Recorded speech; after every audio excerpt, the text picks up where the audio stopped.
The station where our veterans' voices are heard, MBR Talk.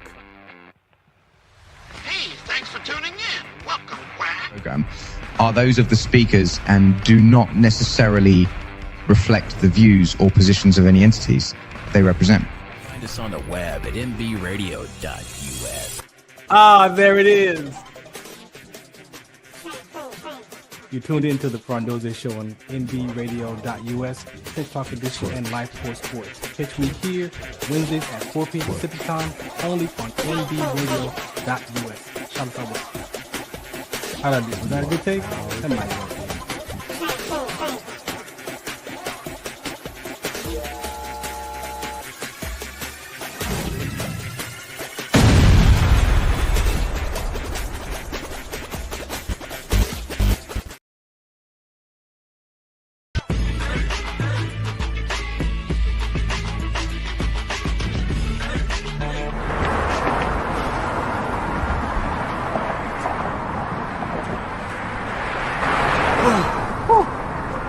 Hey, what's up, man? How you doing? I'm blessed, my brother. How you doing? I'm good, man. I'm good. Hey, did you see the game last night? Oh, that was a good game. But did you see the shot? I lost money from that shot. Oh, man, that shot was cold, I man. hated it, but it was good. Damn. What's in those jeans? You really want to know? I do. Exhaustion, muscle spasms, asthmatic issues, unexpected sickle cell trait crises. Damn. Are you serious? When I was young, I found out I had sickle cell trait. My mom's told me, but I ain't have no knowledge of it. But when I got older, I had a child, and the doctor told me my daughter has sickle cell trait. You know the facts that both parents have sickle cell trait? There's a 50% chance the child may have the trait, and 25% chance the child may have the disease. Hey, that's what's the count. Do you know that 2.5 million people in the United States have sickle cell trait, 300 million people globally? I didn't find out I had sickle cell trait until I was in the Army, 10 years. Next thing you know, I had a sickle cell trait exertion site. Sickle cell? I thought that was a black gene or something. Nah, man, the Latin community is number 2. 1 out of 36,000 babies are being born with sickle cell disease. You could be Caucasian, Mediterranean, European. You gotta know your bloodline, man. There is an inherited gene in our community that has been forgotten. The name is sickle cell trait. WDCONSCT, also known as What's the Count, is out to bring awareness, education, and prevention to people all over the globe. Want more information? Call us now at 323-215-5384 or visit www.wdconsct.org.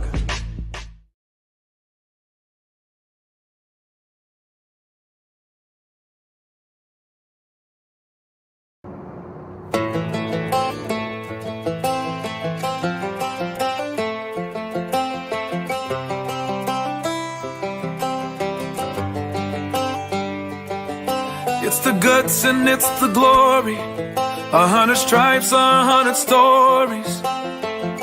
It's the Pledge of Allegiance on the 4th of July.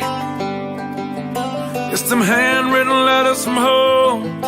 It's them sleepless nights alone. It's his newborn baby he left with his wife. Mr. Red, White, and Blue, lay down, here's a line. Mr. Red, White, and Blue, for these stars and stripes. Hey.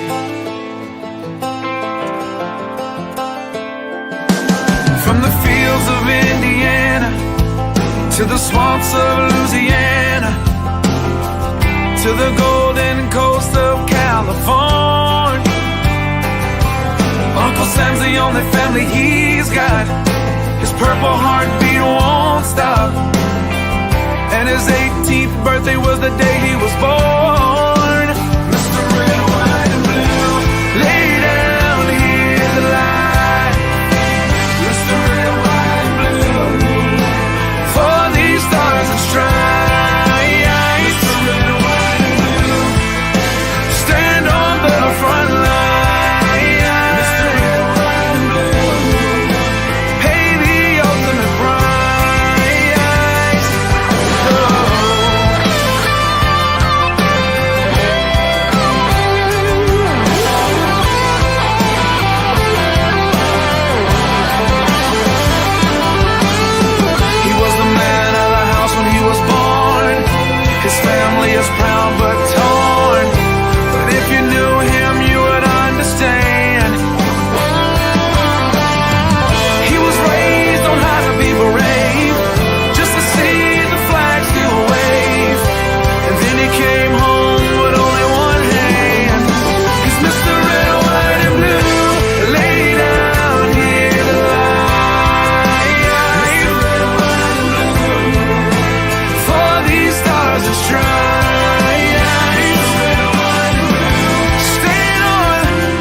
life. Hey.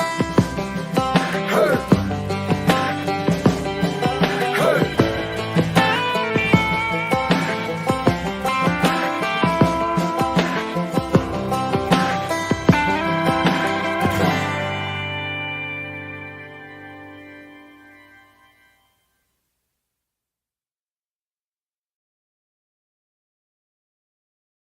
Do you remember studying sickle cell in biology class?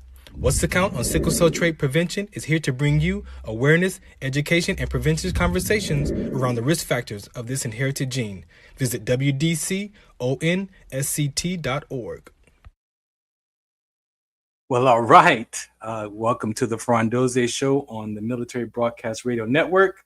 Thanks for tuning in today. As always, we have a very important show for you right here on Wednesdays at 4 p.m. Pacific time. Check this out. You can catch me on KCA Radio. That's right. KCA Radio 106.5 FM, 1050 AM in the Inland Empire, the IE. Sunday nights at 8 p.m., the Farron Dozier Show and the Sports Collective TV media segments we do over there, as well as sometimes over here on Wednesdays. So you can catch me those days of the week, having conversations just about life, as we're going to have a discussion today. It is the day after Veterans Day. I want to shout out to my sister. I was in the GA, and she gave me the shirt right here. It's a little bear like that. Boom, right? You see that? So that's my sister. Shouts out to Jazz. But also, you know, I've had this guy probably my entire career that I had. So I purchased this bear. Man, I want to say I joined in 89. So probably 2 years into my military service, I joined the military, and I think it was at Camp Roberts during one of those training sessions, and they had the little stuffed bears in there. So he's booted up. Like I said, this guy's been with me probably 22 years of my 24 years. So I'm going to take and put him back over here on the side. But today's topics, you know, as I said, Veterans Day just ended yesterday. I was blessed to do a talk on Monday. I shared that post as well for Riverside University Behavioral Health. I was honored to be the keynote speaker for that in such a it was cool. It was a, you know, I want to say short notice, but again, I'm available, especially for those conversations. It's weird. I'm available, you know, for work stuff, but I'm still managing those outside relationships. What are you doing on the weekend? I'm like, I don't know. But if somebody says, what do you want to, can you speak Saturday? I'll be like, yeah, lock me in. So something I'm dealing with. We'll talk about that, I'm sure, eventually. It helps me manage my anxiety. I could put it to you that way. If I language it, it helps me manage my anxiety. So work is definitely important. So I was going to actually just take the day off and just kind of just chill. Again, so much, you know, got these things happening, going on, recovering from all the talking. Even had a show yesterday on Beyond 2D. Shouts out to Jessica and her dad, Mr. Cushing. He was there as a Navy veteran. We are peeling off labels on the Beyond 2D season 3 finale, wrapping it up this year with a lot of conversations that we see in the world. Shouts out to Jessica for being my teammate in that and wanting to have those hard topics. And so we were able to go Beyond 2D yesterday and talk about the labels of war and peace. From my perception of that, or my interpretation of how I addressed that conversation, was not the war and peace in the physical sense, right? It was more for the war and peace in our mindset, in our emotional state. And we had some discussions about that. Next up, on the 25th of November, we're going to be in Beyond 2D talking about the labels of politics. And so shouts out to the Breakthrough Show Network.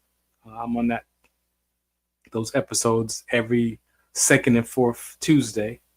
for this end of the season. We might be changing that date, so just stay tuned for that if it shows up on a different day next season. But yeah, so that's where I'm at. That's the space I'm in. Just recovering from all of those last 2 days of such a important conversation. I mean, when you talk about veterans, as I said yesterday on Monday, we're people first. And we even forget that sometimes as we label ourselves that I'm a person first. And then all these labels as a broadcaster and an advocate for sickle cell trait and an advocate for rhabdo and a broadcaster on this network and a broadcaster on that network. And yeah, that could be a lot for some. I look over my military career, being AGR. You know, the one thing that I can tell you the difference between an AGR person and a person who is, you know, active Army component. The jobs are the same, job skills are the same. However, for an AGR personnel like myself, I had about seven things I was responsible for, if not every day throughout that week. So my brain is wired still like to have that high up tempo mindset that I gotta be doing something. And I feel like if I'm not doing something, then what am I going to be doing? And that could be a good thing in one hand, and then also maybe not so good in other parts of the areas of my life, right? So now it's like I've only got one life. So then, are the things that I'm up to today what I really want to be about? And those are at question. So today I wanted to talk about that from my own life, from what's next. From my own sorting things out about life. What is next? What's up next? And I got to this point only because I was dealing with grief from the loss of my dad. And as I peeled those layers off of grief the last 6 years, I discovered something about myself that had me in a frame of mind of feeling this void, right? So, you know, grief to me is a very important conversation. It wasn't really that important until my dad passed. It was important when my grandmother passed, but it took me 10 years to get through my grandmother. That was one of the most significant deaths of my life before my dad was my grandma. And because I lived with her for, you know, those 6 years, that was very significant. And it took me 10 years when that thought popped in my head one night at Fort Irwin. I shared that story. I was walking the yard about 1:00 in the morning because my platoon would come in off of the log packs and the convoys, and they wouldn't chock block the tire. They wouldn't put the drip pan underneath the truck, and we're driving fuelers, right? And so those are important. You don't want any kind of any oil spills, especially on the ground at Fort Irwin. If you ever been to Fort Irwin, you know they hazmat is number one. And so I had got in trouble because it rolls downhill. So the sergeant major went to my first sergeant, and I'm the platoon sergeant. And so they weren't doing that. So it was my responsibility when they came back in that I would walk out. I didn't even grab my section sergeant. I just went out and just walked the yard with my flashlight. And, you know, it's like I said, it's, you know, 1:00 in the morning, sometimes 2 a.m., midnight. But this particular night, it was dark because when you're out, especially in that area, and when there's no moon, if you ever been outside with no moon, pitch black, like it's pitch black dark. Stars are about the only thing that's lighting up the sky. And so that night I was out walking the yard, that yard, and as I'm walking, you know, I'm thinking about life. I'm just walking through. I was going through a lot of stuff. I was dealing with a lot of stuff in that deployment too, physically and emotionally. But as I walked through that night, my mind just was like, "Oh, call mama," and I'm like, "Oh yeah." and I spit the number out in my head, and then my mind was like, "Oh, you can't call her. She's not here anymore." And it was like in that moment of that conversation in my head, it was like that grief experience of whatever I was feeling during those 10 years, it actually like just fell off because I said out of my mouth, like, she's not here, but I said it out loud. Usually we have conversations inside of our head, right? And when our mouth is closed and your brain is going and your subconscious mind is giving you all this information and judging and cynical and forming opinions, and you're just listening to that chatter in your head, not even questioning it, because we grew up thinking that that voice in our head is us. That's me talking to me. So that's me. That's Farron right there. When I got wind of that wasn't Farron, life shifted. But that night, when I said it out loud of my mouth, I can't call her. She's not here anymore. It was like I heard myself say that to myself.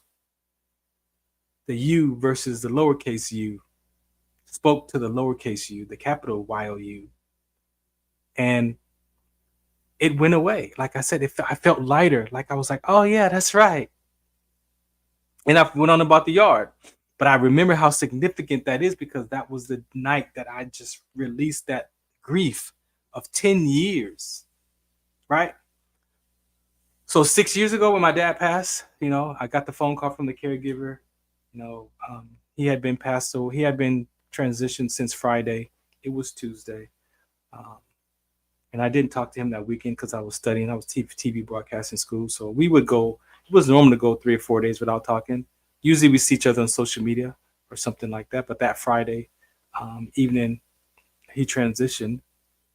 And so Saturday, Sunday, Monday, Tuesday. So when I got that phone call from her, that voicemail first, I got the voicemail first because I was in class and I played it, I heard it, and then I stopped it and I called her. And we had the conversation on the phone, and that's where she was hysterical, crying and just telling me what was going on with my dad. And I'm like, okay, let me know when the ambulance gets there, the police, whatever, I'm thinking like I see on TV, hey, y'all, they'll take care of that. They'll get the coroner. I'll just go to the wherever and view the body and be done with it. Like, yeah, no, that's not real life. TV is not always real life. So I hung up the phone with her, and out of my mouth, I say, my dad died. And then I say out of my mouth, I'm done. Now, if you understand how powerful the brain is with the brain patterns, we have action patterns, memory patterns, perception patterns.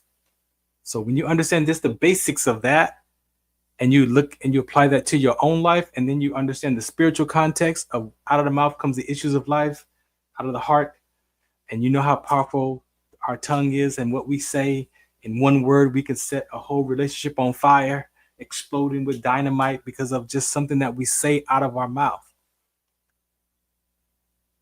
And I said that out of my mouth that I'm done. And maybe that lasted maybe a day, 2 days, 3 days. I know I spent the next couple of days trying to clean out this apartment. But whatever day that I realized that I said that, like, I can't be done because I'm in school. I got this 9/11 GI Bill that's paying me to go to school. I'm not even halfway done. This is May. I don't graduate until September. So I still have some time left. I have class. Do I want to pay this? Like my mind was just going over and over. Like, if I quit, if I shut down, if I give up, if I walk away from being an advocate from sickle cell trade, if I walk away from a broadcaster, if I walk away from this school, if I just shut down and just go crawl in a hole and just cry and just be in the dark, could I do that? And for a second, I felt like I could. But then I remembered all the stuff that I just ran off to you that I know I can't be done. Oh, by the way, and my grandson is my daughter's pregnant. She's about to have my grandson. So now I'm grandpa. I can't quit. I can't walk. I can't stop. I can't shut down. However, my subconscious mind, because I said that out of my mouth that day, my mind started to collect evidence, negative evidence, to reinforce the fact that I'm done. So I started wanting to be done, mentally shutting down, but then I have all this stuff that I'm up to. So we call ourselves as being able to decompartmentalize life issues segments, and we take that little, and so I took that grief and I put it in a little box and I stored it somewhere in here, in this, where my brain is. Somewhere it was stored. I want to say it was way in the back, in the corner, like way back there. Not even by my ear, like maybe in the back. So I stored that, put that box, that his passing in that box, and I made it through school. I was able to finish the TV Broadcasting Academy. I was the first person in the school's history since 1983 to have a 90 and above in attendance and in academics in the radio and TV. I was the first person. And so very proud of that. Was able to finish strong in that school. And then right after that, I ended up taking a grief counseling at the VA to deal with that, because I understood principles. By then, you know, I'm 8 years into Landmark, you know, 9 years almost, from 2011 to 2019. I'm 8 years in Landmark, so I'm good, I think. So those 6 years, now I'm looking back 6 years, and I'm playing back those episodes. I'm playing back my life experiences. I'm playing back how I treated people. I'm playing back of the relationships that I damaged. I'm playing back how I shut down, trying not to shut down.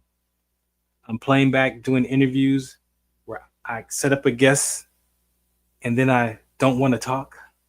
So now I'm forcing myself to interview people. I'm forcing myself to be present.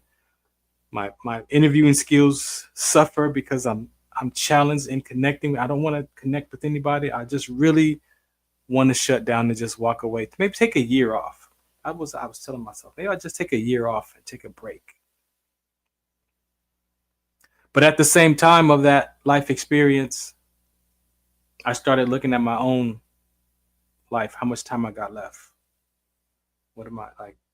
Okay, how old am I going to be when I die? Am I going to make it? Am I going to be? Is my grandson going to be in his teenage years, his 20s? How much of his life do I get to see? Like my mind started going there, and I'm like, I don't want to live like that. I recognized it, and I'm just like, I cannot live that life. I do not want to sit here and question how much time I got, afraid to go to sleep. Like, I don't want that life. So I looked at my dad's life and I just saw who he was as a person. I looked at my mom's life. I looked at, now I'm going down my history, my ancestors, my grandparents, just thinking about all the stuff that they went through, what they did, who they were, what they believed in. And so I believed in what they believed in. I believe in the God that my mom and my dad and my grandparents believe in, the Trinity. I believe in God, Jesus Christ, and the Holy Spirit. That's what my family believed, and I believe the same God. And so I went there, and I'm like, okay, God, you know what, man? Like, I don't want to live like this. I don't want fire insurance. I just don't want to, I don't want to go to hell. So I don't want that. Like, I don't want that either. I want more than fire insurance. I want to find this guy Christ for myself. I've heard about him. I've experienced him, but I want to find him for myself. And so in the midst of wanting to shut down and life is over and I'm done and I'm struggling mentally and emotionally, my spirit is now being fed. My mind is now focusing. I thought my Bible was in here. My mind started to, shut down, but my spirit started to lead my life. And I started to feed my spirit. And I started getting into church. I started looking at church. I started studying. I started going to church. And I saw that because my dad, he lived a sinless life. He taught me that you can sin less. He had his problems, he had his issues, he had life, he had his health, but he always gave that to God. He always prayed. He always talked about the Holy Spirit. He always was at church. So when I looked at his life as an example, I was like, you know what? I'm going to practice that. I want to practice living a sinless life. I don't want to sin. I don't want to sin anymore. I don't want to be rebellious up against God's word. Sin is not always that sexual taboo stuff. Sin is anything up against God's word that doesn't align with his principles, with his word. So I started that journey. Shouts out to Jody, Pastor Jones, the Ministry of Reconciliation. I started going there, started doing Bible study, started going to church, and I got it. Today I can tell you I got it. I found Christ for myself. I've applied those biblical principles to my life. I've transformed. I've healed some relationships, some areas, and I give God all the glory for that because I was not able to do that by myself. Now, my personal development classes are great. They work. Yes, they work. They're almost similar to biblical principles if you really look at the application of the process of how to apply those tools and distinctions to your life. Very similar.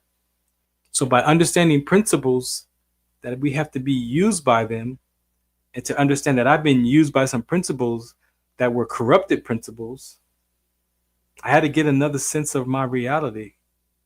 I had to challenge those brain patterns. I had to challenge my perception pattern.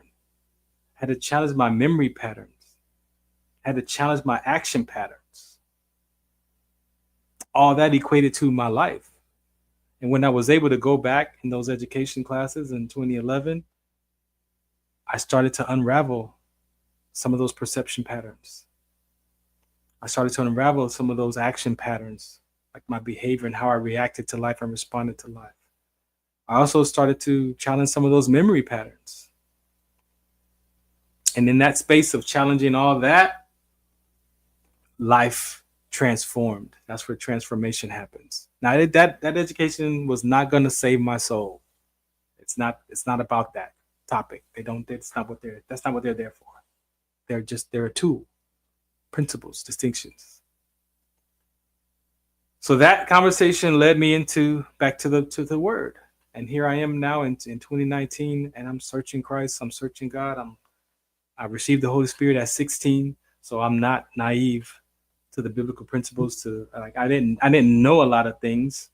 A lot of it was more religious than it was relationship. So this time around, I came back for a relationship with Christ.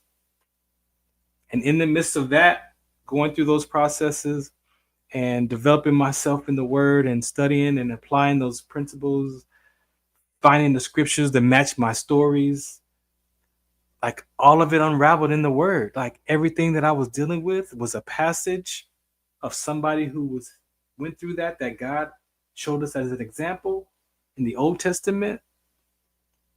Even when Christ came on the scene in the New Testament, and then who he was being as a person, as the living word. So now you have the Old Testament that can give you some references, what was going on with God and how he was handling the people that he created in his image, and then how he sent Christ to die for us for all the stuff that the first Adam lost, which was the kingdom, the government that he had. So when I looked at all of that, and I'm like, okay, cool. I'm fine. I'm on. I don't want to say I'm on fire, but I'm on fire. Like I'm getting it in. Relationships fell off, completed relationships, because I started to realize that I had to figure out who Farron was with no labels. And I can tell you with those brain patterns and perception patterns, those memory patterns and those action patterns, if I put it in that context for you, wow, there's a piece of me in all of that. There's a piece of me in the memory patterns. There's a piece of me in the perception patterns. And there's a piece of me in the action patterns.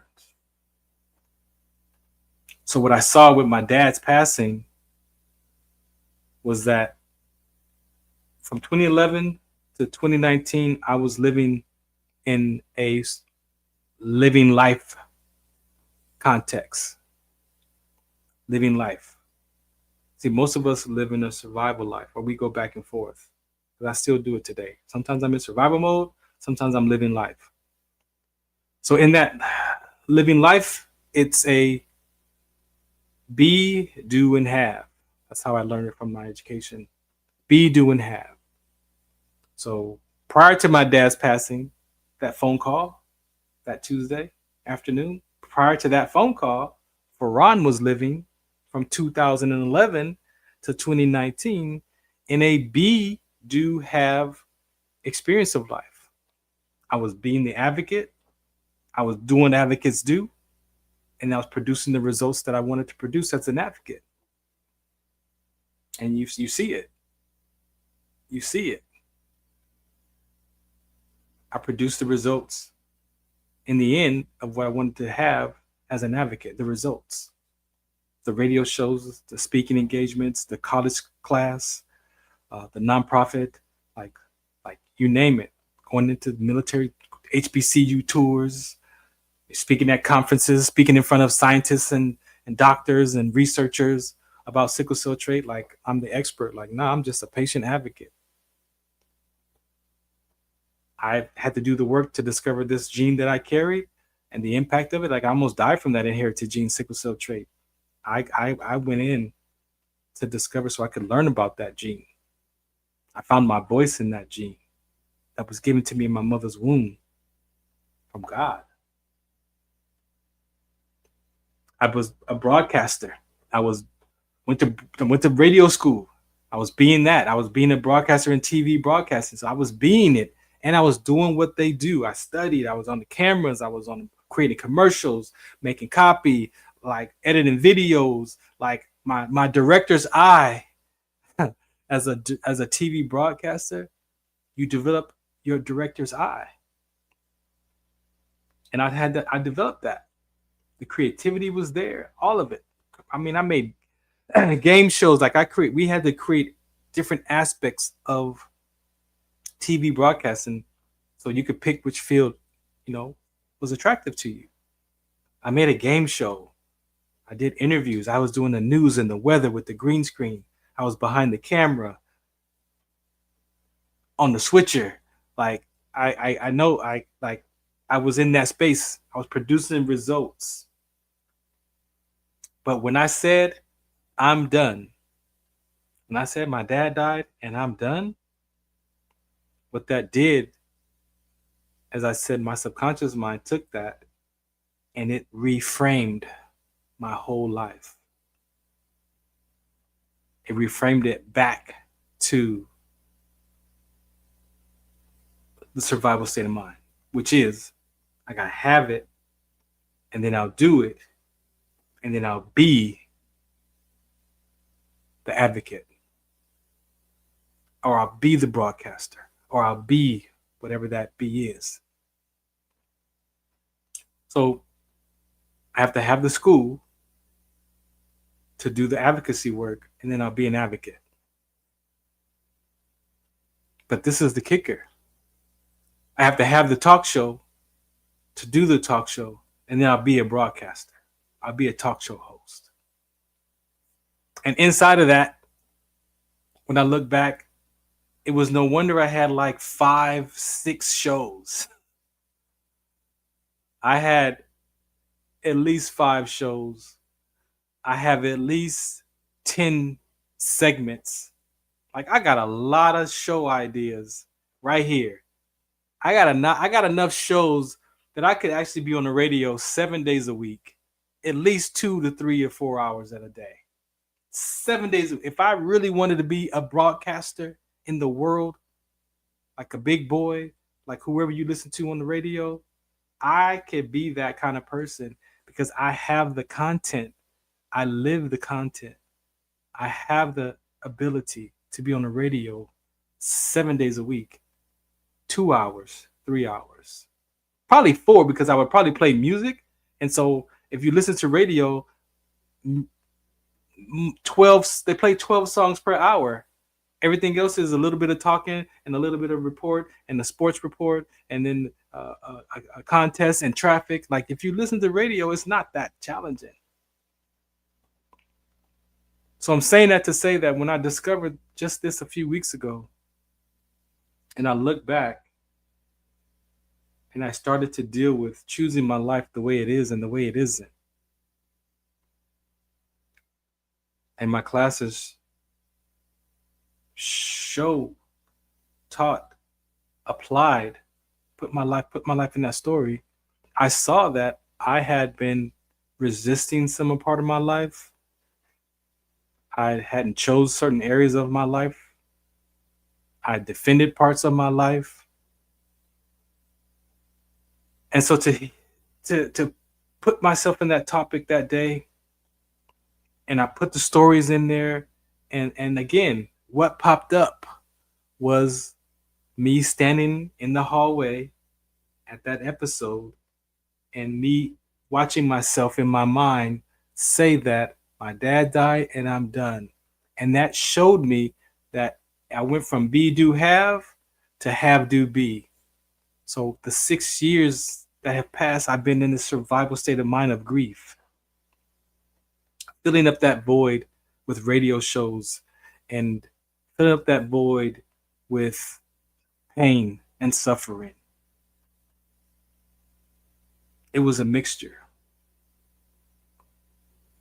And as soon as I got that, I realized that, I looked at that, and I was like, oh my gosh, how did I miss that? That's one of our key principles. It's not what you do in life, it's who you be in life. I know that, but I wasn't being that. I recognized it, and then I went back to the doing first, or the have first. So I didn't feel successful anymore. Like I was diminished. I didn't feel like a broadcaster. I didn't feel like an advocate. I don't even know what I was feeling. I was surviving. And that led me down to start to reflect.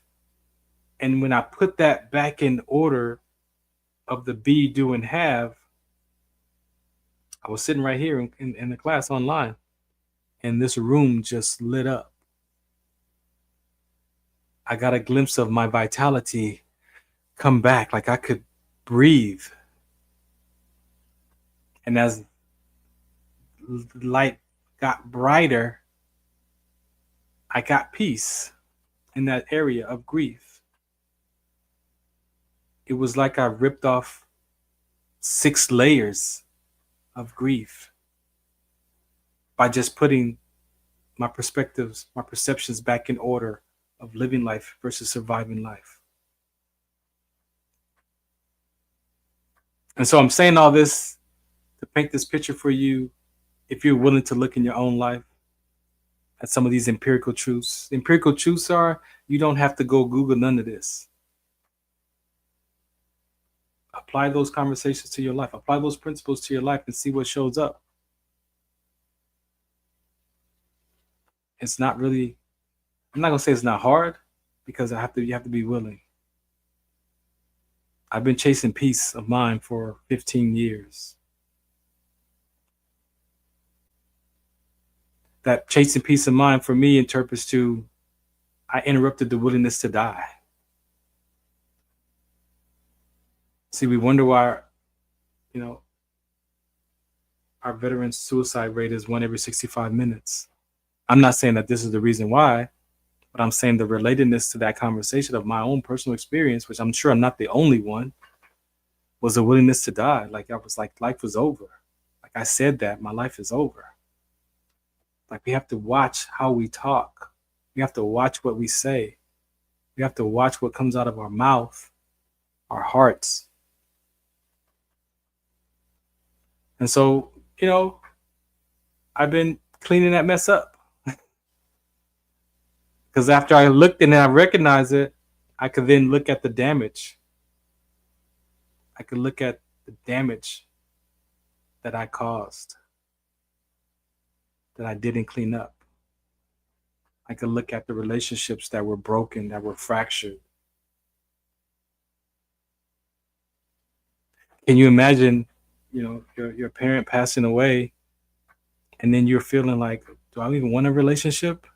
Because that means that person's going to die. Well, we're all going to die, right? At some point. But can I live into that future of the person that I choose to be with is going to die? Like, you can't live into that's the future of uncertainty. That's where my mind goes. So I have to manage that.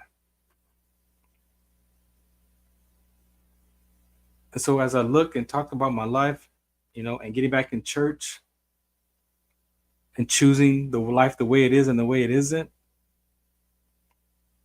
I have these inspirational reads. The life of a 14-year-old, the day I gave up being vulnerable. That's what I just discovered. I just discovered that there was a day that I gave up being vulnerable at 14. And the day that I made that decision of not being vulnerable and I have to defend myself in relationships, it's no wonder. It's no wonder my relationships fail. Personal, intimate, marriage. No relationship had a chance. Because I would defend myself. If I'm right or if I'm wrong, if it's toxic and I know it's toxic, I could fix it. Give me a chance. I could, no, don't break up with me. Or I hang on, hopelessness and despair and disappointment and shame and embarrassment. Yeah. So that conversation of discovering that and choosing loss, choosing grief, choosing my life the way it is and the way it isn't. At the same time, I was been feeding my spirit. I've been looking at the biblical principles. I've been looking at the Beatitudes. I've been looking at Jesus Christ, his ways, not just his works, not just the miracles that he did. Because see, check this out. In the Old Testament, when I look at Moses, in the passage of Moses and the Israelites, and I look at the 40 years that they walked through that wilderness, I look at every day from the moment they left Egypt with all the riches and all the stuff, and then parting the Red Sea, and then getting into the wilderness, and then being blessed every day for 40 years. They had miracles every day. So how important is a miracle to us? It's not. It's not important. It really isn't important. Because we don't even see the miracle that we have right now. We don't even really acknowledge the miracles to have the internet, to be on this computer, to be talking to this microphone on a that's a miracle. This is a miracle.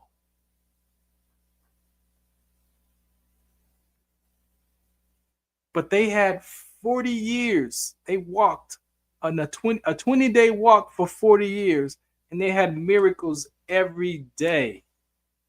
Their shoes didn't wear out. Their clothes didn't wear out. They had food falling from the sky and water out of a rock, and a staff that healed them. They had miracles for 40 years, and they still complained. They still had an attitude with Moses. They still would rather be in Egypt as a slave.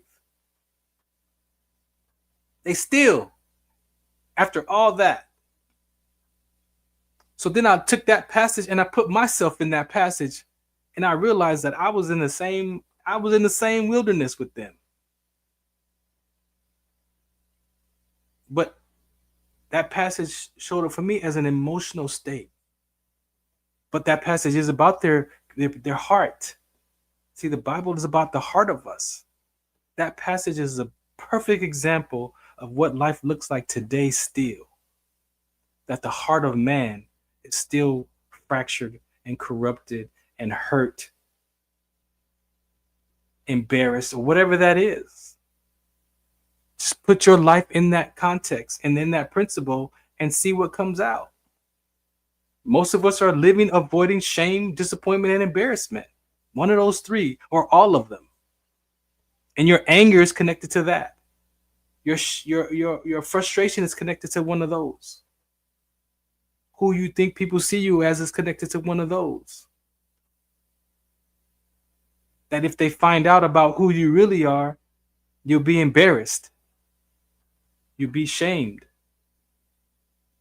And more so, you'll be disappointed, but not in them, in yourself, for pretending like I've been okay, but I'm not okay. So when I saw that passage, I looked, I'm like, man, they had miracles every day. So how important are miracles to us? Not so much. So I say that because look at their hearts. And there was no way in the world that God was going to allow them to go into Canaan straight out of Egypt, because in Canaan, they would have had to take and develop everything from scratch, from nothing. See, when God created new nations, he got them slaves because they didn't have no identity. They had nothing, they had zero. And he wanted them to rely on him for everything, even where they come from. Because look, they was 400 years plus in Egypt. 400 years in Egypt with no history. Brought out of Egypt into the wilderness with no ancestral history. None. They didn't have nothing. God provided everything. So I learned that in the Word. I studied that. I looked at that. I put my life in there. And I saw that for myself, even today, that miracles aren't that important. It's how am I surviving life right now? I know I'm a sinner. I know I'm rebel against God's word, and I want to figure out how can I live in peace right now. Not peace when I die. How can we have peace on earth in this world, in these systems right now? You can. But you got to go back and see what Christ said. Who we need to be. Then what you need to do. You got to be a certain kind of person. You got to be. And then you got to do stuff to experience, to have the results that you want to produce in that word. So the landmark classes and the personal development classes and the Bible and the grief therapy and the cognitive behavior, all that, it's like I had to get new software.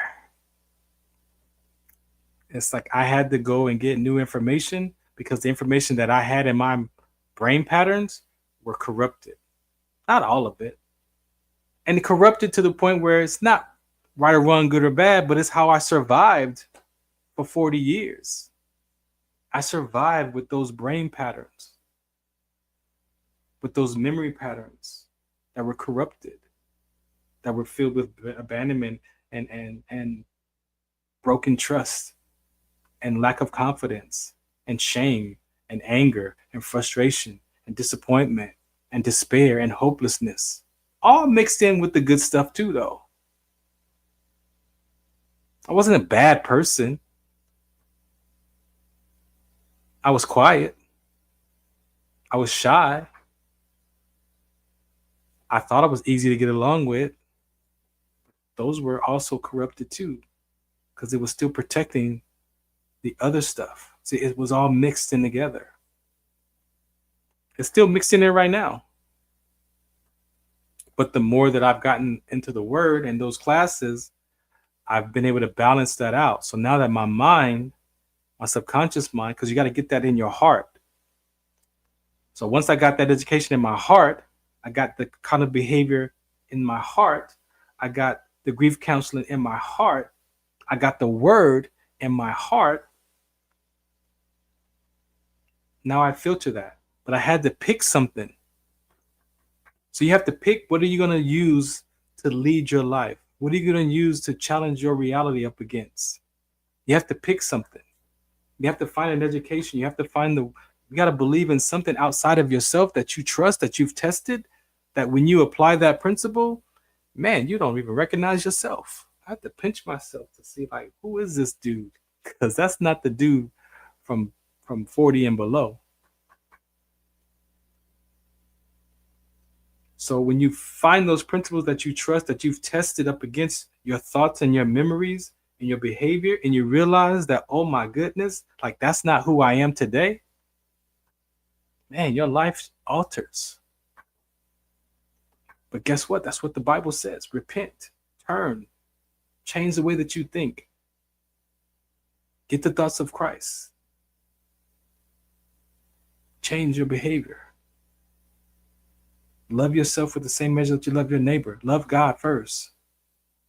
Like, when you put it's like phenomenal. So I've experienced being transformed in personal development, but I've just experienced being free indeed by the word of God. And that, it's another level of peace. See, because when I realized that all the decisions that I made about my dad and not wanting to quit and wanting to give up, and I'm not successful, and there's something wrong with me, I don't belong, I'm on my own, I don't really honor my word to myself, so then how can I keep my word to somebody else? I don't really have resilience because I really don't bounce back. I say I have resilience, but I wear it like a badge, but silently, I don't bounce back. I don't complete things that I give my word to. I just, I'm not going to do that right now. I'll go do something else. And then you got 7 projects, and none of them have been completed. And now you forget that you made up the game, and now you're stuck in the game that you made up. I made up my advocacy work. I made up this broadcaster. I made up being an owner or a co-owner of an ABA basketball team. I made that up. I made it up.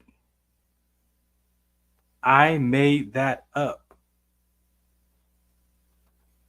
So my sickle cell trait advocacy could look however I want it to look. But when I made it up, I put everything on there. And so now when I feel like I'm not doing this over here for that, I feel like I'm not successful, like I'm not doing it right. And then I look bad. But I made it up. I made up being a owner of a basketball team because I went to God and like, hey man, I want a basketball. I want to use basketball as a ministry. Okay. And guess what happened? 3 teams, not 1, but 3. But was I emotionally prepared for that? Was I emotionally ready for that? What I asked for? Did God give me those, or did Satan say, "Yeah, I'm gonna give you that," and this hits a distraction from putting me in God's word? I had to question that because I went to God. See, we don't realize that when we go to God for stuff and we say it out of our mouth, guess who's listening? Satan and his devices are listening. And just like when Christ went to the wilderness for 40 days to be tested, right out the gate, at the 40th day, maybe the 41st day, he's tested by Satan to see if he really believed what he believed. And all Christ did was use the word. It is written. It is written. It is written. So I'm saying that because the life that I've created, I made it up. And I know that God gave me this message. That inherited gene that I was born with, sickle cell trait, I know that that's my it's in the Bible, Judges chapter 4. I know that that's my blueprint of my advocacy work. My job is to mobilize the community. That's all I'm supposed to do. It's drop the awareness, drop some education, drop some preventive measures, but it's up to the people. It's up to the people to apply that to their life or not. And I'm not here to get the credit for it. I'm here to be about the work. I can't reach everybody, and this conversation is not for everybody. Now, I could play the game that I need to reach the whole world about sickle cell trait, but then is that what God has for me? No. He told me that's not your part is not the whole world. Your part is going to be the people that I put in your place, in your space, to deliver that message. And it may be one person a week. It may be one person a month. It may be 50 people at one time. It may be 10,000 at once. It may be nobody that day. But even with nobody there, these talk shows and these videos, somebody might see that 2 years from now. I got proof on TikTok from a talk I did at Camp Roberts. Now, I don't even like TikTok, but I put it on TikTok. And people are watching it, and they're coming up and they're putting messages about their sickle cell trait experience. So I know it works. But my point is, you have to realize that you make up stuff. And then we lose sight that we made it up, and then we get stuck because it's not turning out how we're not wanted to turn out. Well, because maybe you're living in a have, do, be. You're not experiencing being that person because it's at the end.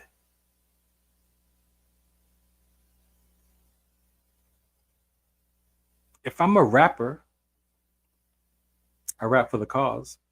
But if I'm a rapper and I'm living in a survival state of mind, I have to have the contract, right? And then I'm gonna do what rappers do, write my rhymes, perform. Maybe I don't perform in little crowds, but I might wait to try to get a crowd together that's like, a concert type. And then I'll do the concert, and then I'll be the rapper at the end. It does work, but that's a long process because you don't experience being the rapper first. And a have, do, be, I don't experience being the advocate until after I do the work. That's the mind that I went in my grief. I gave up, I'm done, and then boom. From be, do, have to have, do, be. And it's not Nike. You just can't do it. I love the brand. No knock to the brand. But in the performance life, maybe in performance, you either do it or you don't do it. That's performance. In the world of performance, yes. So I do agree with Nike. In the world of performance, you're either doing it or you're not doing it. You either take the shot or you don't take the shot. You either pass it or you don't pass it. You either do the exercises or you don't. You either get on the treadmill or you don't. How I feel about the treadmill has nothing to do with it. How I feel about the shot has nothing to do with it. So yes, I do get just do it. In the activities of life, but in the experience of life is where I'm talking about. You might be just doing it, but are you frustrated? Are you upset doing it? Are you angry doing it? Are you disappointed doing it? Are you living in the future of uncertainty doing it? Are you embarrassed doing it? Are you happy doing it? Are you joyful doing it? Are you patient doing it? Are you calm doing it? Are you perseverance doing it? Are you resilience doing it? We have to focus on the experience of life. I'm an advocate for the experience of life. And you can pretend like everything's fine, like I did, and see your world shrink and experience the pressures of life, whatever that pressure is for you. I look at Maslow's chart of hierarchy. You gotta have those: shelter, air, water, clothes, reproduction, water. Those are the basic needs of human beings. But the Bible says, seek ye first the kingdom of God, and all that stuff that Maslow's talking about will be added to your life automatically. So do you want to live life, or do you want to survive life like Maslow's? Which is not wrong, because Maslow's chart is legit. It is legit. By the time you get all those basic needs, you will experience the next level of safety and security. And then you got all those needs for the safety and security, you can feel the next level. And when you have all those figured out, but if you lose your shelter at the bottom, then how are you gonna go up the levels when you have one of those out of place? So you experience going up and down the pyramid. And if you don't have shelter, then you're worried about shelter. If you don't have water, mine was water. I had something for each one of those. But I look at the water one. The water one's connected to my sickle cell trait, because when I collapsed, they would say it was dehydration. They said it was heat stroke. They said it was rhabdo, and that was a trigger. And so I'm never drinking enough water anymore. My fear since 2006 was I'm never going to drink enough water. So how can I go to the gym and exercise if I'm not drinking enough water? And then how much is enough water? I got to drink a gallon of water a day to go to the gym? Like, I don't drink a gallon of water a day. On the best day, I don't. So my mind is letting me know that if you don't drink water, you can't go to the gym because you're going to die. The gym's going to kill you. That was my talk to myself. If I don't drink enough water that day, I'm not going to the gym because I don't want to die trying to exercise. So guess what? Years go by and I don't exercise. Years go by that I don't go to the gym just to get out of the house for a few hours, just to be in the environment and hear the balls bouncing and to maybe go take a shot. If that's all I do is go in the gym and take a shot. But remember, I had a basketball identity. What's your identities that you deal with that you don't address because of whatever might happen again? So as a patient advocate, I advocate for the experience of life. Listen to the heart of mankind. Because if I know what I was dealing with for the first 40 years, I can only imagine what y'all dealing with in your first 40, 30, 20, 60, 70 years of life. I don't have it all figured out, but I do know the power of principles. Look, if you own a hammer, go look at your hammer and look at it in the toolbox or look at it in the drawer. In the drawer, that hammer is powerful. We know it. We've seen the power of a hammer. Right? Sledgehammer. That was one of my favorite songs right there. I'm your sledgehammer. No. So we know the power of a hammer just by looking at it. We know how powerful that hammer is. But it doesn't get expressed until you pick it up and it's used by you. Where you experience the power of the hammer. Do you understand that? The hammer itself is powerful, but not until it's used by you is you experiencing the power of the hammer. That's the word of God. That's my personal development classes. Those are the kind of classes that we teach. Those are principles. That's the best example that I could give you besides gravity. A hammer is powerful, even in the toolbox, but it's not experienced or expressed until you pick up the hammer and it's being used by you. So imagine you are used by the word of God as a hammer. Imagine you're using the grief counseling principles like being used by you as a hammer. Imagine you're using personal development education, those principles being used by you like a hammer, and you experience the force of those principles. Look, you're experiencing those forces right now with a hammer that has drama. You might be using the drama hammer. You might be using the anger hammer. You might be using the whatever hammer, the disappointment hammer. Your perception patterns might be that of such that causes you to use the drama hammer. Your action patterns are going to automatically allow you to use that drama hammer.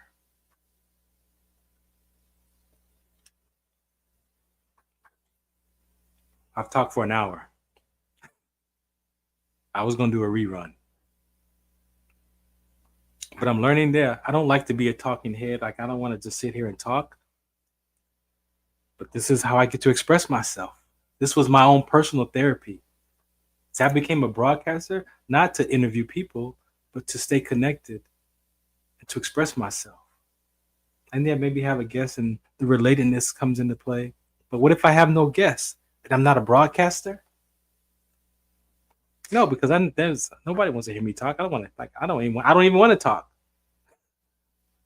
Talking to you. Where are you at? Who's over there? What are y'all doing? Where you at? What's that right there? What's that? What is that? No, see, it's cool though. But I found my voice. I found my voice in my what's next. I found an activity of life, which is my sickle cell trait, my rhabdo talks. And I found my experience of life, which is the word of God and my experience of myself and the stuff that I went through.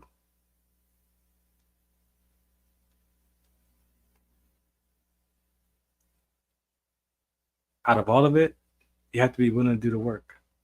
And some people aren't willing. Believe me, you got to be willing. And I'll end it with this.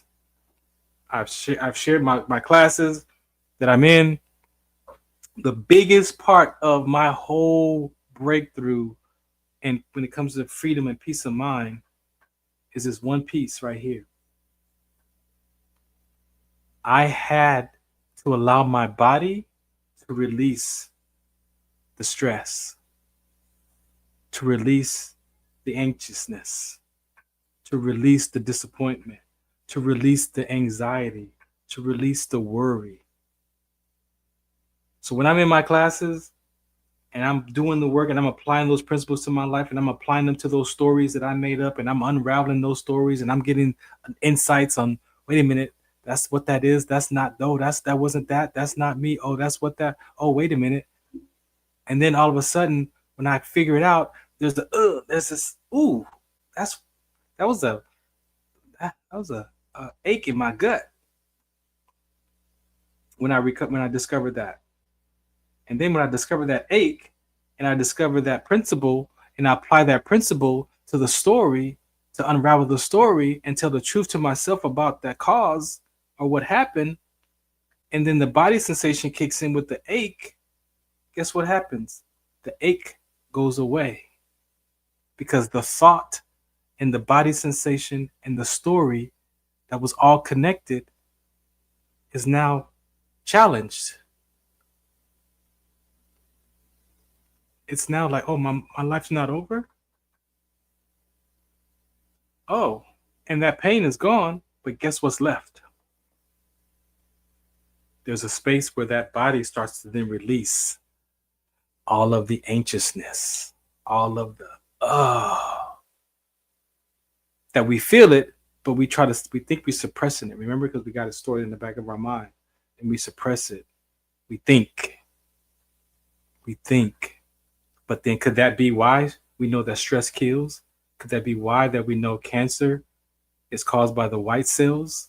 Those autoimmune disorders that I have. I have arthritis. I have an autoimmune issue that I experience. Could that be because our body is chemicals? So on a cellular level, our bodies are, remember, our brains, our body's not designed for worry or stress. God didn't design us to handle that. That's why he teaches us not to have those worries and concerns about life. To seek him first, and all that other stuff, the water, the food, the shelter, the sex, the reproduction, the air, the clothes will be added. So I wonder if people are afraid to feel that pain one last time. You might have to feel that body sensation one last time to be free from it. One last time to be free from that body sensation of anxiousness, of depression. Or maybe it's not the last time, because I keep finding it. So maybe because it's layered in my brain with the action patterns and the perception patterns and the memory patterns, that it's always going to be there. I'm always going to have some type of anxiousness come up. Then I have to choose the anxiousness. I have to choose the depression. I have to choose the loss. I have to choose. Because guess what? Once I chose loss didn't have me anymore. When I chose the loss of my father,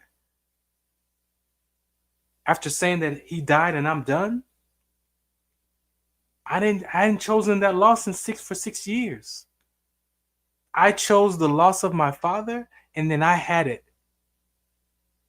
And guess what? Because now I have it and it doesn't have me, I can let it go. Or I can hold on to it.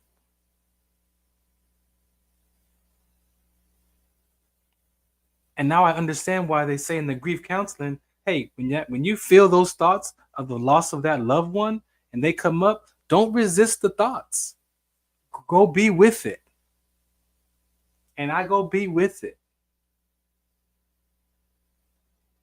And then when this passes, I can let it go. But if it has me, when those thoughts come up, I'm stuck with it, and I have to sit with it until it goes away. And it could be a day, an hour, 20 minutes, 2 weeks, 6 years. But I saw that when I chose life the way it is and the way it isn't, my dad's not here anymore. I have to choose life that he's not here no more. I want to choose life with him being here. But I also have to choose life that in reality that he's not here physically. So when I chose the loss out of all the multiple other things that I chose, I saw that I had to choose loss, because that's what showed up in my life that matters to me in my behavior and who I'm being today and my experience of myself in that grief. I chose loss. Now I'm holding loss. Now it doesn't have me. I have it. And I let loss go. And when I let loss go, I felt free.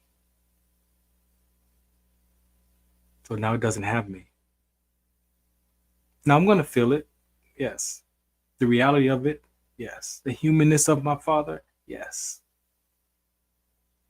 But at least when it shows up, I grab it. It doesn't grab me anymore. But I had to be used by something other than how I thought about grief. I had to find something outside of myself other than how I thought about loss. And that's why this grief conversation is so important to me, because I was in it. Now I could feel how people feel. I felt it with my grandmother, but I never connected it with like the loss of my parent. Now I could see my parents in the loss of their parents. The number one loss and grief is the parent losing the child first. The second is the child losing the parent. And then we have cousins and uncles and aunties and grandma. But the first one is the parent who loses their child first. And then the child who loses their parent. Why is that? Maybe because there's some stuff that hasn't been reconciled. Maybe there's some stuff that was going on that hadn't been dealt with or addressed. And now that person's gone, you don't get to address it the way that you thought you should have or could have, but now that they're gone. They call that resentment and regret. So are you holding on to resentment and regret? Or are you just holding on to the loss of the humanness? See, I was holding on to the loss of the humanness of my dad, wishing he was still here, looking in the mirror and seeing his face and my face, looking at my beard and having to rearrange my own beard so that I didn't see him in the mirror every day because I had a full beard. But guess what? I hear myself talk to my grandchildren and I hear my dad's voice coming out of my mouth, like him saying that to them, how I heard him talk to my daughters.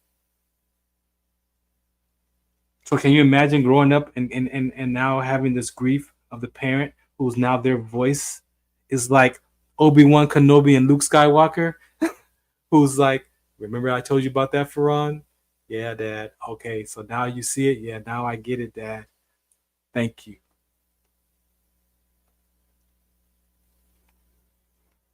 That's real life. That's the experience of life. So today's episode was titled Just Life. I pray that you heard something for yourself. These conversations are near and dear to my heart. These are very important. I'm not a therapist. I'm not a psychologist. I'm not a researcher or a doctor, PhD, none of that. I'm a patient advocate. And I've done my work. And I'm still doing it. I had to get new principles. I had to get something to challenge my mind up against that's outside of my mind.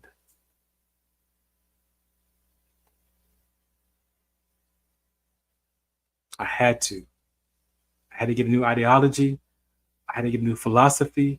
I had to get a new theology. I had to. I had to find new meaning to life. I had to find out how to give life new meaning because those perception patterns and memory patterns were not working. They were not working. They were old memory patterns. So you're always going to be right. If you're using the same brain patterns and memory patterns and action patterns, you're always going to be right. Your opinions are always going to be right. And everybody else is wrong. But then you know you were wrong, but you still make people wrong. So then you suffer. I'm ending it with this. The ideology. This is the philosophy that I learned outside of myself. When I heard this for ideology, I'm like, oh, I'm using that right there. It says, as in baseball, shout out what's the count? As in baseball, the umpire calls that pitch a ball or a strike. So if you're a baseball fan, y'all Dodger fans that just won the World Series, whatever, shouts out to the Angels. But in baseball,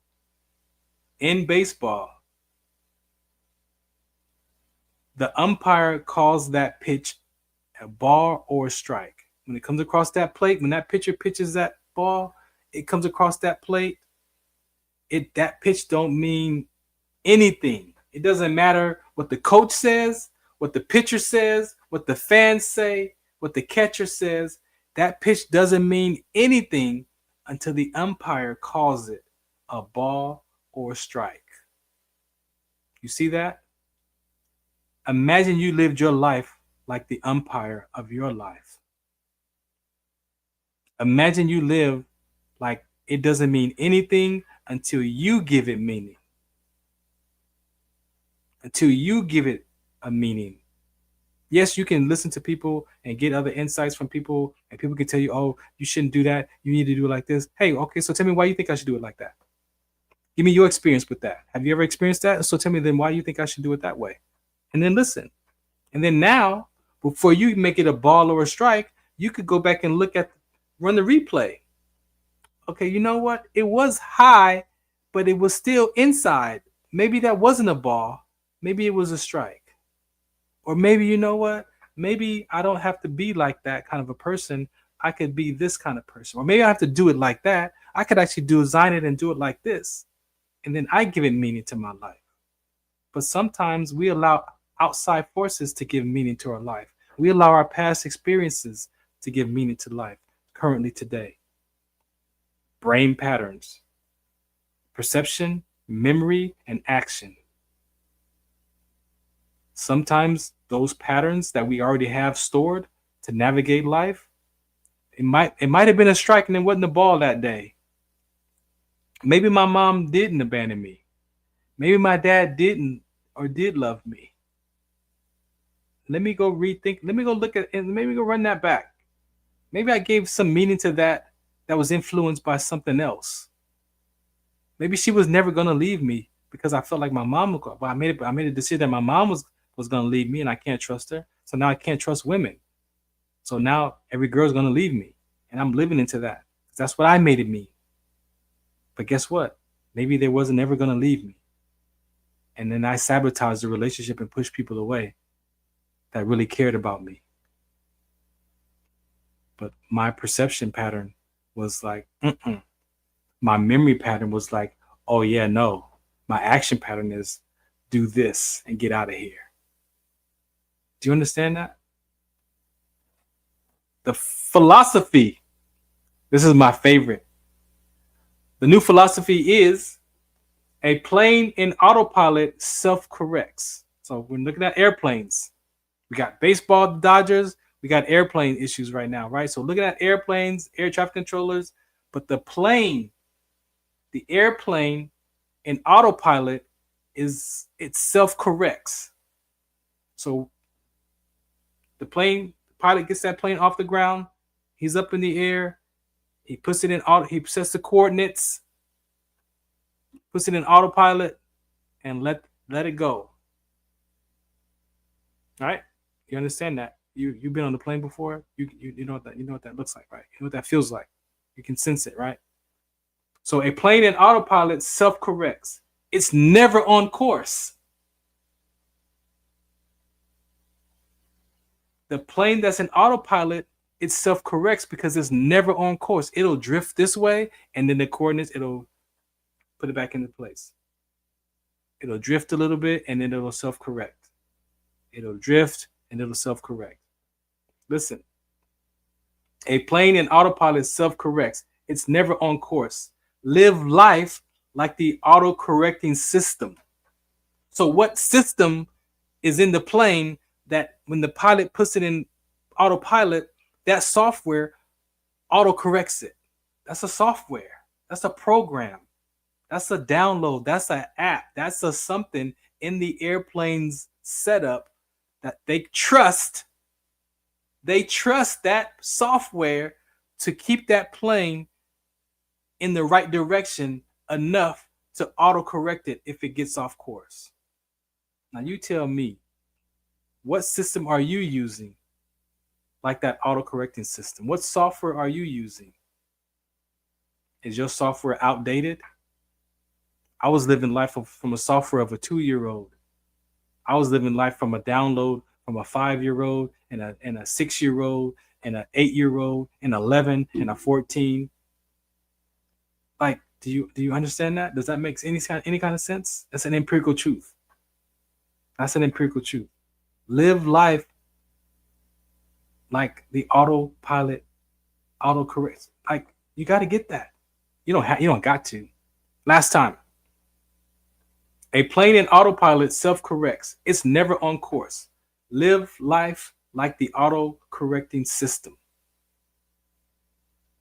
And if you live life like that, you're always going to be back on course. So when I go off course and I'm dealing with whatever I'm dealing with, I have that system, that software that I go look at that and I challenge that thought, I challenge that experience, I challenge my behavior, and I autocorrect it.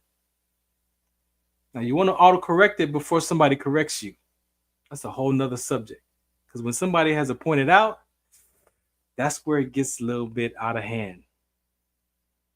Okay? Last one. My theology. My new theology, because it's not religious, it's relationship now. So here it is, my new theology.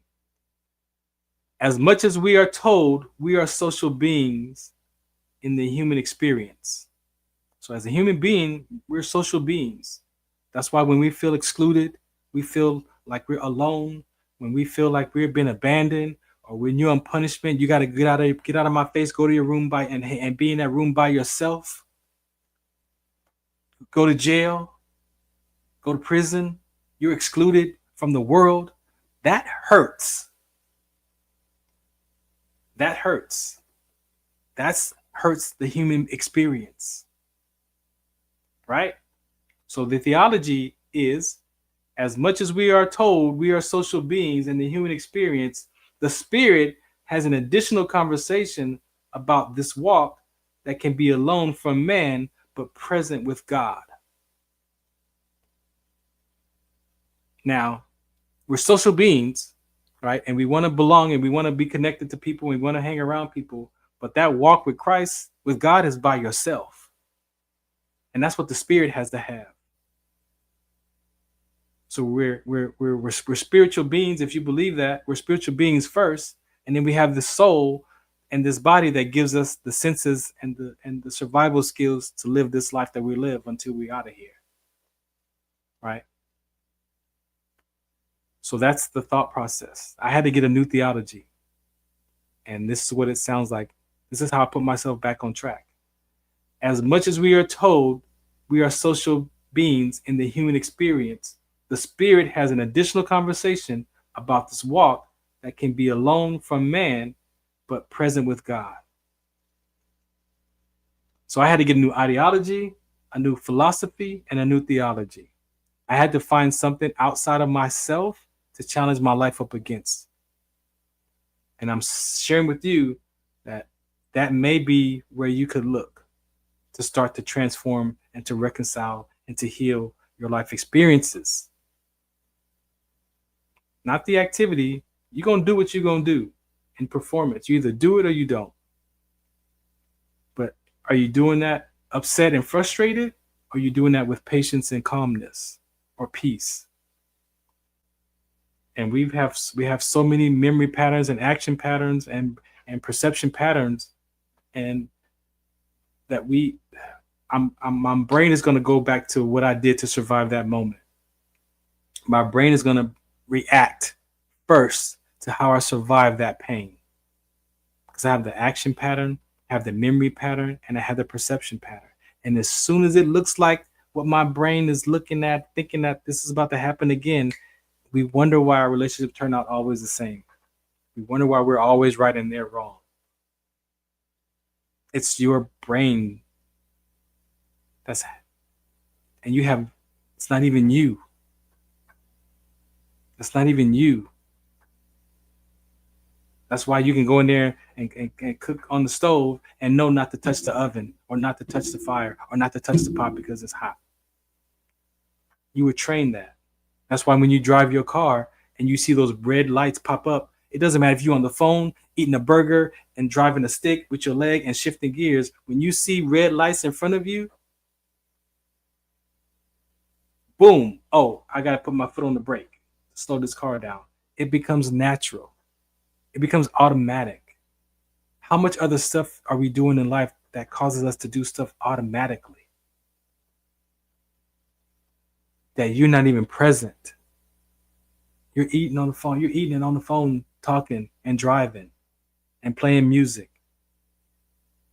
But you've been trained that in driving, because you have to survive that vehicle. Because if you don't survive that vehicle and you crash, you can die. So when that red lights come on, put your foot on the brake. That's what your parents taught us. That's what my dad taught me. Brake lights, put your foot on the gas, slow the car down. Natural. I ain't even got to think about it. That's how powerful our brain is. Look in your life. Your perception, your brain patterns, your memory patterns, and your action patterns. I hope you heard something for yourself. I appreciate you for listening in. This is the Farron Dozier Show on Military Broadcast Radio. I ain't taking no commercials.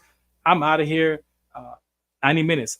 Look, I had a blog talk show first back in 2010. It was 2 hours. So I've had talk shows 2 hours straight. So 90 minutes, I need at least 90 minutes anyway. So if I really do the shows that I want to do with music and talk and conversations, like that's a 90-minute show. 60 minutes, I'm right in the window. But I need a good 90 minutes. So a shout out to the Military Broadcast Radio Network. Look, that right there, if you click that, scan that, you can donate to this platform. They take care of us. They provide all the services here, help support not just my show, but all the shows that are on this platform. My brothers and sisters at arms, first responders, their loved ones, their family members.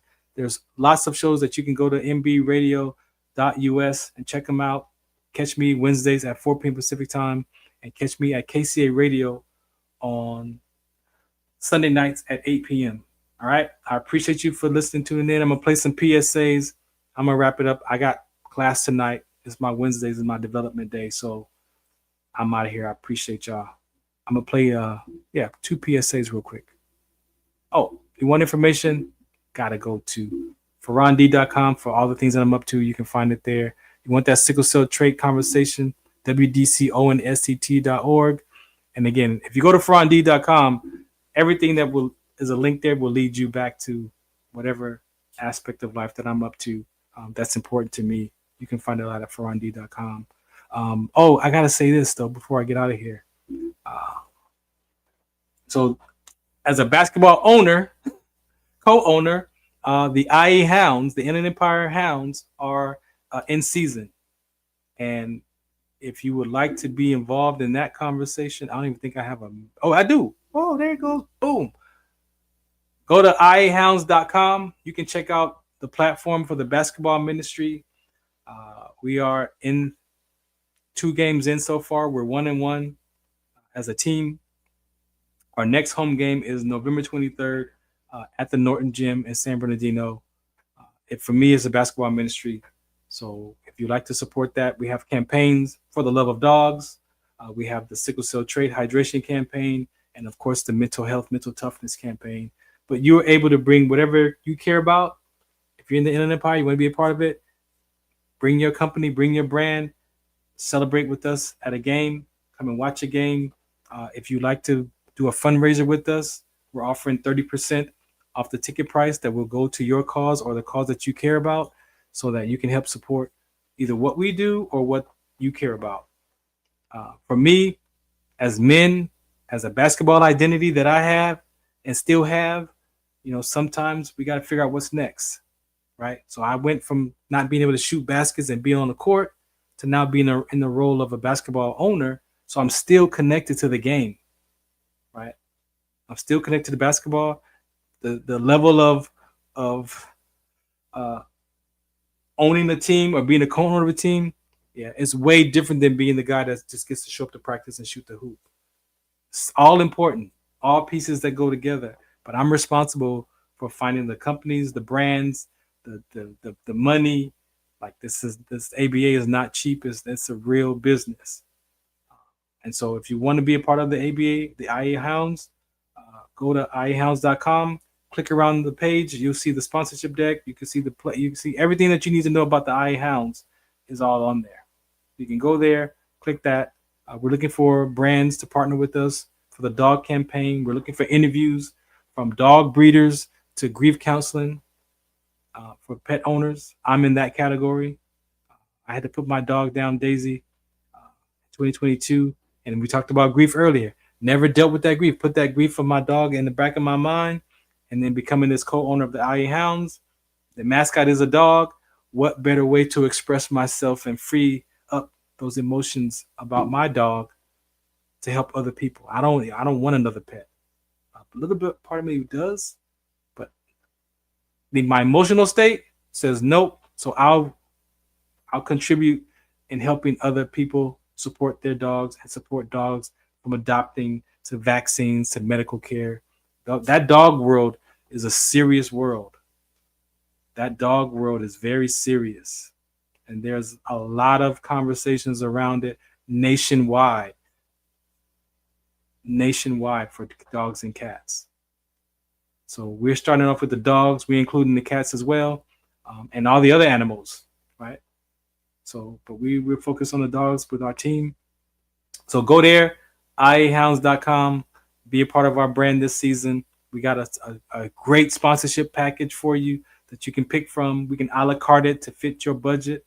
But join us. Come and hang out with us. Come to the game. We can seat 200 people in the gym right now that we're in right now. So the first 200, y'all got a spot to get in.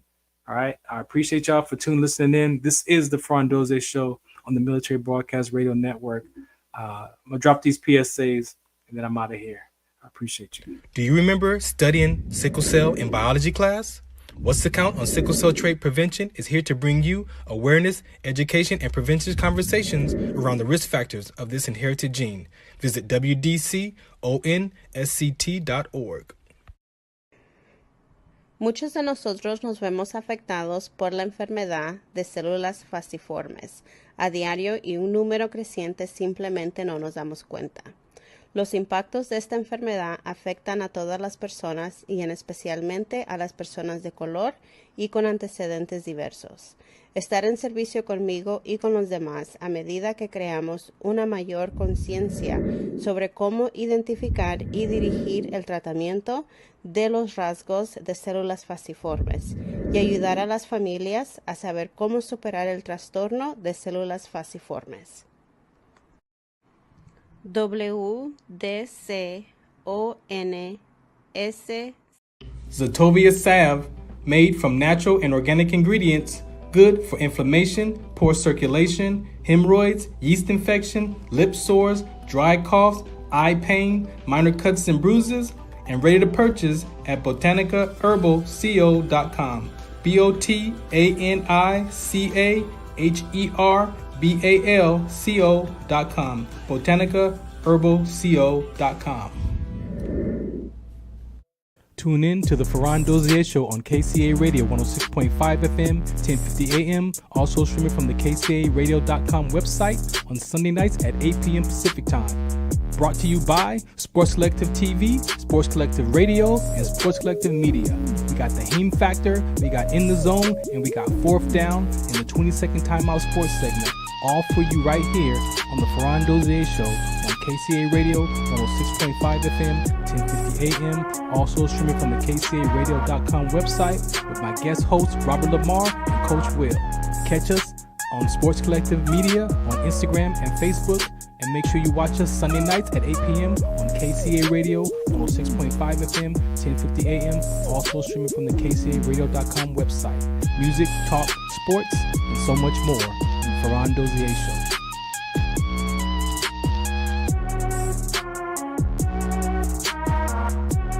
This is Farron from the Farron Dozier Show, 8 p.m. Pacific Time on KCAA Radio 106.5 FM, 1050 AM. Also streaming from the KCAA.com website, the station that leaves no listener behind, and MBR Radio. That's right, MBR Radio on all their streaming platforms, including MBR Radio on Roku TV, Sunday nights live, 8 p.m. Pacific Time on KCAA Radio and MBRradio.us. The Farron Dozier Show. For more information, search farrond.com.